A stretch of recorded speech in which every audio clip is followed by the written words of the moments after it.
Hey everyone, Jarrad VK3BL here.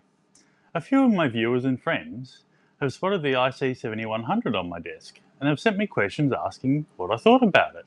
So, although it's been out on the market for a few years now, I thought I'd do a quick little video just sort of describing what I think about the radio and what I use it for.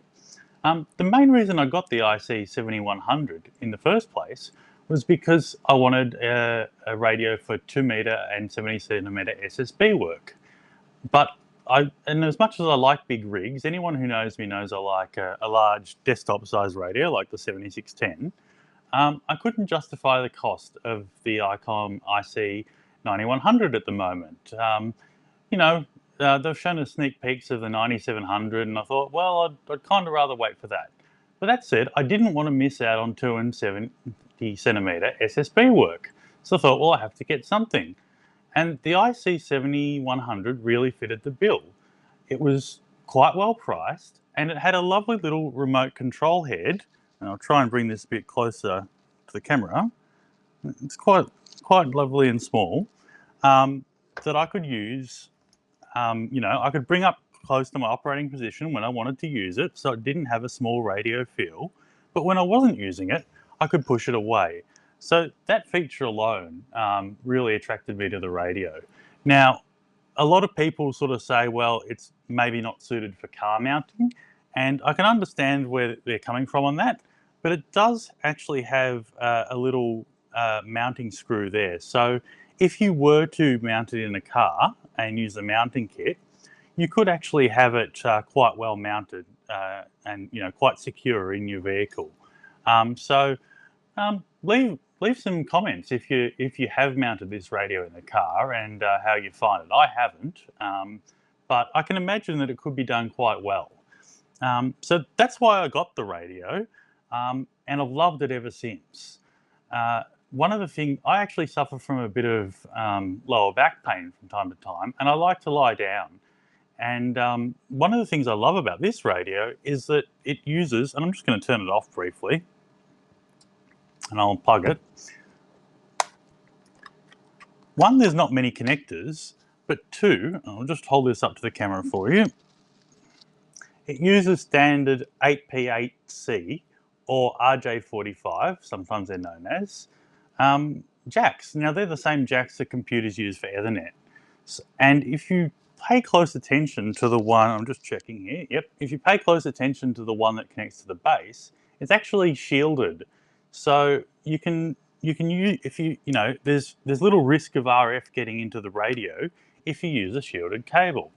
Now, although Icom don't tout this as a feature, you can actually make your own shielded cables up and get quite good distance between the head and the base itself, and it's not expensive. So one of the things I love to use this for is I've set myself up so that I can have the radio's the main unit, which is just here in the video. It's quite stealthy and it never gets hot. I've got that here full time in my shack, connected to my main antennas, but whenever I'm feeling sore, I'll just unplug this and I'll take it into what I like to call the horizontal shack, aka the bedroom. And it's fantastic. It gives me a HF rig and 2 and 70 all in one, and I can just sit back and have fun on the bands. If I don't want to play digital modes, if I've got friends that want to talk on 2 or 70 SSB, it's all there sitting in the radio. So I really like it. The unit itself is very, very well made. There's next to very little slack in the pots and the knobs. The rubber ring is removable on the main VFO knob. So if it gets dirty, if you tend to do this, you can remove it and give it a wash. And all the buttons feel really solid. It is a touch screen, but it's very easy to clean and the LCD is very nice. So it's actually a little sweetheart. I'd seen them for ages. I thought, oh, I was a bit on the fence, I'm not big on the all-in-one rigs. But this one scores quite well in its dynamic range. I think it's around 70 dB from memory, which is pretty typical of a shack-in-a-box radio. But yeah, I really, really enjoy it. And I think it's a great addition to my shack. So I'll plug it back in and we'll see if we can give you a listen to what it sounds like on HF. Now, the other good thing about this radio is the back panel jack actually supports either headphones or speakers. So I've got mine set to the speaker mode, and it also has a miniature jack, a 1/8 phone jack for a key if you're into CW. Now, the other nice thing is the base unit does have USB, so with both control or sieve and audio. So you can actually use this rig for 270 WSJT modes without anything extra. It really is a great little shack in the box, and you know, I'm quite surprised I didn't, you know, I wasn't attracted to it earlier. Let's see if anyone's around on HF. What have I done? Put this.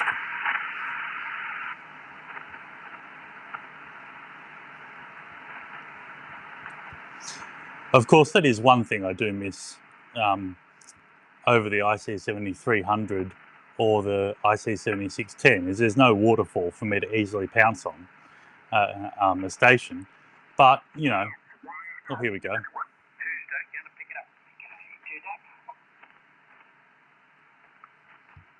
No.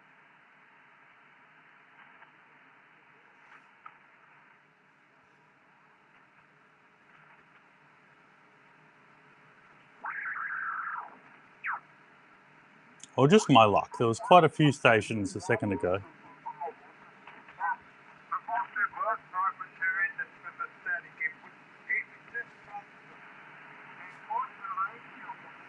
Well, the band seems to have quite a bit of QSB at the moment. This is 40 meters.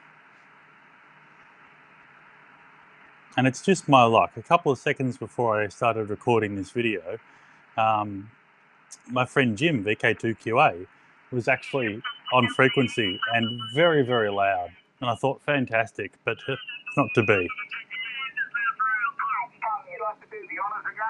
Okay, here's one of our local nets. I'm just making sure I've got the volume up loud enough. And of course, one of the weak stations starts transmitting the minute I find the frequency. I can't win. Come on, guys. I know what I'll do. I'll use the antenna too that's plugged into my 7610, and then I can use the band scope for something stronger. All right, so no one's transmitting strong at the moment. Oh, we've got someone there. Where are they? They're at 100. But they've stopped. Just my luck.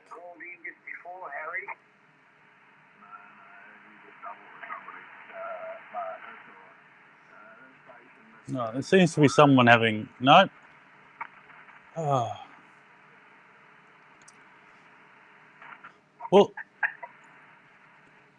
Well, anyway, you'll have to trust me when I say that it's quite a nice radio to listen to. I am actually getting a commercial grade antenna splitter soon. So I will be doing audio comparisons between all the radios I've got in the shack here. The splitter it's a proper splitter, it's not just a T connector, so it has isolation between ports and it also impedance matches. So I'll be able to do, you know, proper, basically split my main antennas out between radios without them interfering with each other. And because this radio has recording, as does the 7300 and the 7610, I'll be able to provide the WAV file straight out of that too, so people will be able to do their own analysis. But anyway, back to this radio. So the other nice thing I found about it was it was very, very easy to program using the Icom programming software. So that was a really big plus. Oh, now I've got someone loud, have we? Oh, there we go. Let's have a listen to this. Oh, no. Every time I go and turn the volume up, they're quiet. Oh, anyway, you'll have to stay tuned for a follow-up video. Anyway, the other nice thing is, of course, as I said, it's easy to program and there's just a simple button here and I switch it over to the repeaters. And then it's just a matter of scrolling between them using this button. That big VA thing up at the corner. I was doing the brakes and that thing, and it had self-bleeding brakes. Yeah, that was.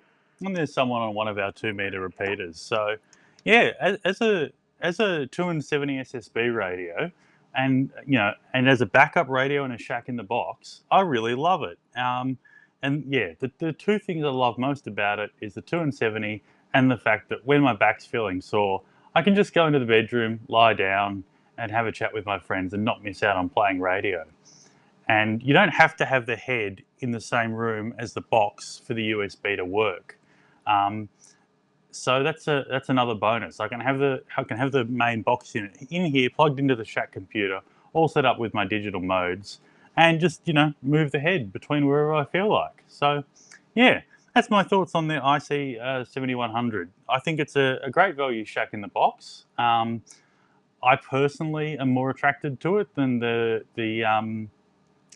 Yaesu FT991A. That's just a personal preference thing. I really do like the quality of this radio. I think it feels very, very well made. The base is nicely weighted. You can get an adapter cable for an external mic.